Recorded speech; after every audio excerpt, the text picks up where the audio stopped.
So today we're on the sofa with Jon Sopel. It's another 4 minutes. If you haven't seen this format before, he's got exactly 4 minutes. It doesn't matter when that time ends, we have to stop him. So let's start the stopwatch and say good morning, Jon. How are you? I'm very well, thank you. Good. So first of all, what would you describe as your job title? News presenter and presenter of the politics show on BBC One. And you've had a kind of long, varied career. Has there been any pitfalls along the way?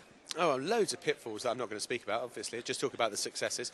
No, I mean, I've had a career that has been, I've done local radio, I've done national radio, I've been a political correspondent, a foreign correspondent, news presenter, been to a lot of amazing places, a lot of terrible places, been at times of disasters, been at times of, great triumph and all the rest of it. So, I've had a reporting career that I wouldn't change particularly.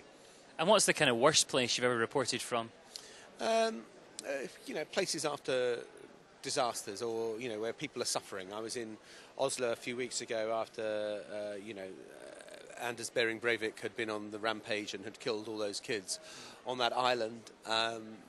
There was a memorial service at the cathedral the following day. That was pretty shocking. You could hear the young people crying and wailing as they came out of the cathedral. And broadcasting through that and seeing so many people in so much pain is tough. After the tsunami in Sri Lanka, where there was such devastation and still a lot of bodies lying around, tough. And those things are hard to do. And being in war zones, of course, where you have a sense of your own kind of personal danger as well. Has there only been a time where you've kind of felt unsafe? Yeah, I mean, you tend to. Yes, there have been times when I felt a bit unsafe at the time, and then you've looked back retrospectively and thought, actually, that was bloody stupid what we were doing. What on earth made us think that we could do something like that? And, I think about, I was in northern Afghanistan, when the Northern Alliance was pushing the Taliban out nearly 10 years ago, and we were on active front lines and, thought we were pretty safe, and then suddenly there'd be incoming fire heading towards us, and you think, we're actually not quite as safe as we'd like to think we were. And so for those sort of things, yeah, there are times where you think, you do need to think about your own safety a bit. Now, generally in the media industry, no one talks about money. I'm not going to ask you any too difficult questions, but do you get paid more when you're out in dangerous situations? No, absolutely not. No. There's no such thing as danger money. There's no such thing as a bonus because you've gone to a war zone.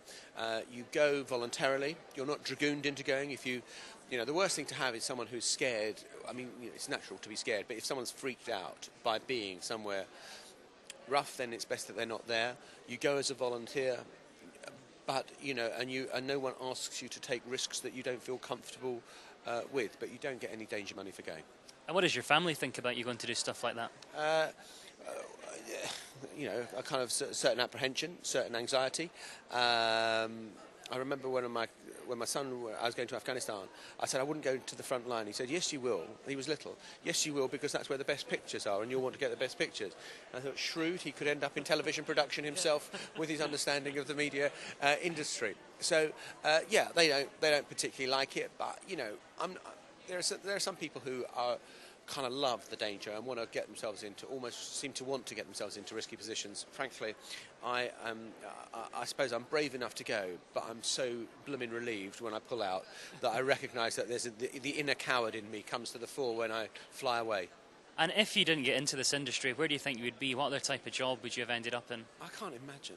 I really can't imagine. I mean, I kind of look and think I have got zero transferable skills that realistically, if I got unemployed in this industry, I'd probably just be, selling the big issue outside buildings and asking for 10 pence for a cup of tea. And the industry is changing. Are you changing with it? Do you kind of take on board all this convergence? Have to. I've only got 10 seconds to answer this. Yeah, I have to. I'm looking at a stopwatch. Of course, everyone has to change. Nothing stays the same. It is a moving industry. You have to move with it. 4 minutes exactly. Look at that. What a professional. Thank you very much. Jon Sopel. 4 minutes.